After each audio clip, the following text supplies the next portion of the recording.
Hi guys, in this video I'm going to share what I learned by reading David Goggins' Never Finished. So there are 9 lessons that I learned and I'm going to share them in this video. He's different. Like, David exists in this world where he is out there pushing himself beyond the limitations of the average human being, like way beyond, in terms of like his tolerance for pain, and he believes he's extracting lessons from that. Like, he likes the suffering because he learns about himself in that suffering, and he continues to grow through that suffering. Like, that's what he does, like, all day long, man. Number one thing I learned is about how what you surround yourself with, the content that you absorb, is going to affect how you think. And I just absorbed so many really awesome and empowering thought processes from reading his book. So that's the main lesson. One of the examples of this would be what separates a true savage from everybody else is the ability to regain control of their mind in that split second, despite the fact that all is fucked. So this is just so many really empowering ways of looking at adversity and then overcoming it, which is just so useful to absorb that and arm yourself with some new ways of thinking. The second thing I learned, and I'll share a bit about his story, is he was basically born in a family where he had quite an abusive childhood with his father, and he talks a lot about this dynamics with how he used to get beaten by his father, and also his mother was beaten, and how it affected his family and all of this kind of things. And then how he went back with his mother later to the hometown and how they interpreted those experiences differently. And one of the sayings that he seems to have worked through a lot of these issues, but then also recycled a lot of these issues and used them for some kind of power, and given him more power. He's kind of found a way to use this energy and make it positive energy. And he has now seems to talk about how everything that he does, whenever he has some kind of pain or some kind of suffering, he will use that suffering, or he will use that suck for greater energy, use that for greater something really powerful. So there's something very powerful in the way that he thinks about adversity and that. And I think there's also something that people who have some missing father can use from that, because it seems like everyone is saying that it's the negative effects of having a missing father and all of those, which of course there are going to be those, but there's also many stories of people, and there may also be something about having a missing father that leads people to have enormous ambition or greater ambition. There are some cases, some high profile cases. There's quite a long list of people who have missing fathers. It may not be correlation, but there may be something about it that leads to extreme ambition. One of the examples is Genghis Khan, and his childhood was quite traumatic, which seems to have been a way that he converted that and used that, which may have given him some extra power or ambition. He's one of the most ambitious people in history. But anyway, but there are many other stories of people like that you may not think, like Elvis Presley and J.K. Rowling, Barack Obama, and there are many other stories of people who have traumatic or challenges in their childhood. They've used it as fuel, and it may have given them extra ambition.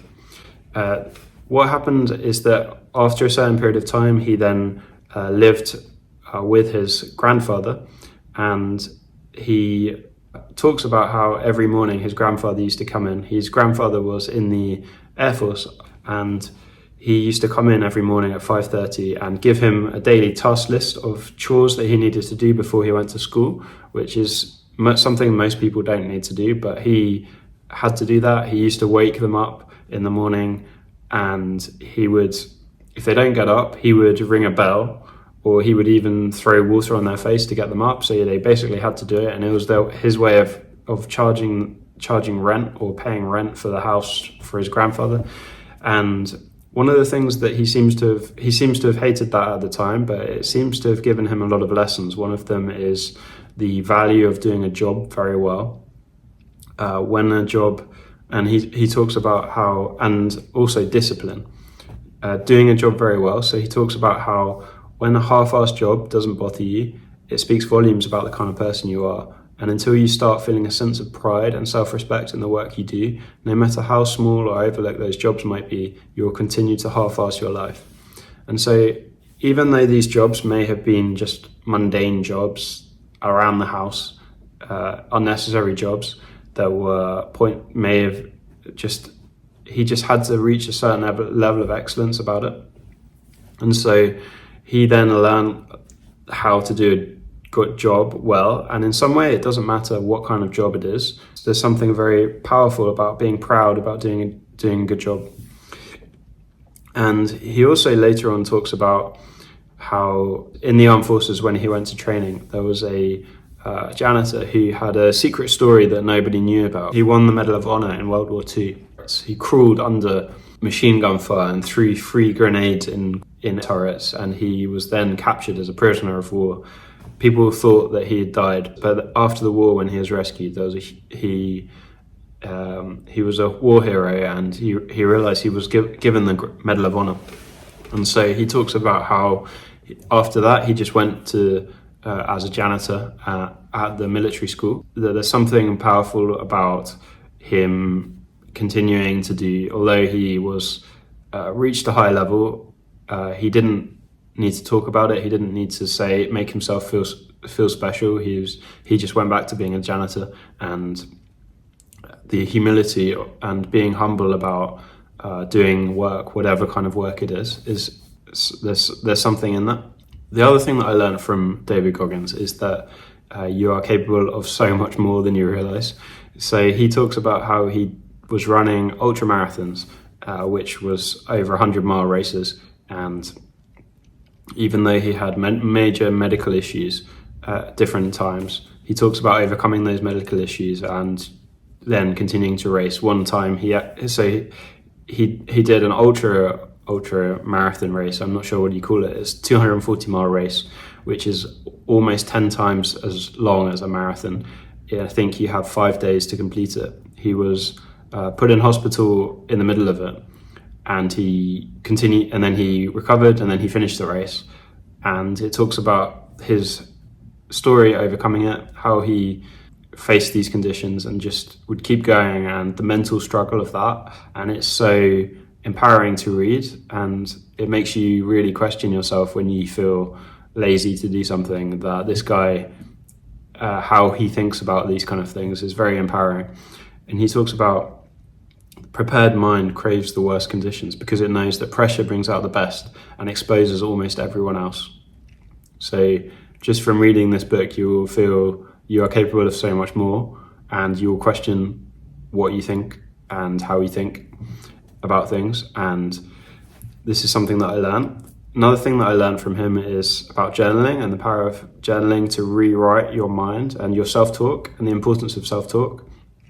So one of the things that he did is that obviously he has, coming from an abusive start in life, he has many issues that he needs to resolve. So he would resolve them basically but just by writing them out. He wrote out loads and loads of notebooks of his thoughts, just getting them out there. And there must have been something very cathartic about writing that releases those emotions and those things and helps you to deal with it. And in this book, he actually talks about something else, which is voice journaling, and how he would speak how he thinks. And then this is actually really powerful because I've been trying this myself, and it is much more powerful in a different way to journaling it by writing, because when you vocalize something, you're making it much more real. And you are also, when you're thinking about, because there's many things that you think, but you actually, when you start to say it, or when you start to voice journal it, you're giving more weight or gravity to your thoughts. So you're not going to be going in circular thinking when you are voice journaling. You're just going to be saying it, and before it comes out, you have a option to accept that thought and make it a like speak it, or you can replace it by something more powerful. So there is a way that he talks about how he was rewriting his like operating system by voice journaling. And it seems like when you hear David Goggins speaking, when you hear some of his motivational videos about some of the things that he's saying, it's probably the case that he's just been voice journaling this kind of stuff for many years. And when he comes to a camera, or when he makes these videos, he's basically just talking about what he's thinking, and it's basically just an extension of voice journaling. And so this is also what some of the power of journaling and voice journaling is that you are basically it's a form of communication practice. It's a form of connecting your thoughts to the words. And so I've been journaling for a long time in writing, and it helps make you a much better writer when you're writing every day. And at the same time, when you voice journal, it makes you a much better speaker when you voice journal, because you're practicing every day. You're putting your thoughts to your mind. So it's very, very powerful journaling. The sense of self as well is very powerful, because he is looking at how if he wants to achieve these goals, he has to change his sense of self. And something that he said is, it's funny how our goals are only as elastic as our sense of self, of who we are and what we think we can accomplish. And so it's just all about thinking bigger and thinking of your sense of self as something bigger than you are. There was a really good story when he was training for his 240-mile ultra marathon, where there was like huge pollution in this place where the marathon was happening, and he just went for the longest run for 40 miles or something like that. And someone stopped him in the car. Of course, no one else was training on that day because it was so heavily polluted, the worst that they've had in history. But he thought that's a great day to go running. And someone pulled down the window when he was running and asked him, why are you running? He pulls his car about me and says, "Why the fuck are you out here?" I said, "Because you're not. Sometimes your motivation needs to be because no one else wants to fucking do it." There's something very powerful about how he thinks about his sense of self. Another thing that he says is that before he was thinking about doing this 240-mile race, someone invited him and said, "Would you like to do this 240-mile race?" And he hesitated. He replied after the deadline, and he just looks back and he says, "When you're a full-time savage, it's a lifestyle. There is no want to. There's only must do. If I was still a true savage, still striving to be the hardest motherfucker to ever live, Babbitt's email wouldn't have inspired some weak ass should I or shouldn't I in a debate. It would have lit a fuse." And so there's so many empowering things in this book. Another lesson I learned is that you just have to keep pushing the edge. You just have to keep pushing yourself and reaching the edge and being in the uncomfortable zone. And it's a never-ending game. And it's also a process, because when you are running this marathon, it's not about finishing. It's about the middle of it. It's about the pain, and it's about going through that process. And he talks about how you have to keep pushing yourself. You have to keep being on the edge. There is no reaching a goal and then it's finished. It is always pushing yourself, doing more, because you're either growing or you're shrinking. And he says, calluses on your hands go away and you become soft. If you don't do these things, if you don't keep pushing yourself, keep getting stronger. And another thing that he talks about is the beauty of discipline, and it's just about doing it. It doesn't matter about anything else. That's the beauty of discipline. It trumps everything. So there's so many lessons of life in this book. Such as like upgrading your network, being surrounded by the best people, not accepting people around you who are not going to accept who you are or not going to make you better. He talks about how his wife is helping him to become better and how that's so powerful. He says, don't be afraid to disappoint people. But I think many of these things you can also get in other books. Some of the things, which is why I'm not going to mention, there's so many other lessons there you can also find from other places. But these are the main things that I mentioned that I think have reached out to me in this book. But I really recommend reading it and some of his other content. But my personal thoughts about him is that it's very empowering to read how he thinks and how he does that. But for me personally, I feel like there's a danger as well of thinking in this way, of that you need adversity to grow, because I think otherwise you could unnecessarily create more struggle or more adversity, because in some way there are some ways that you can do things in an easy way. I mean, just in life as in general, it doesn't have to be hard to do things. So I think there's also, for every principle, there's also counter principles. So it's all about finding the medium between, in life, any adversity you can overcome, but at the same time, you don't need to have adversity. You can do the easy option, which can reach your goal easier. So there's a kind of always counter principles. But I think it's a really great book.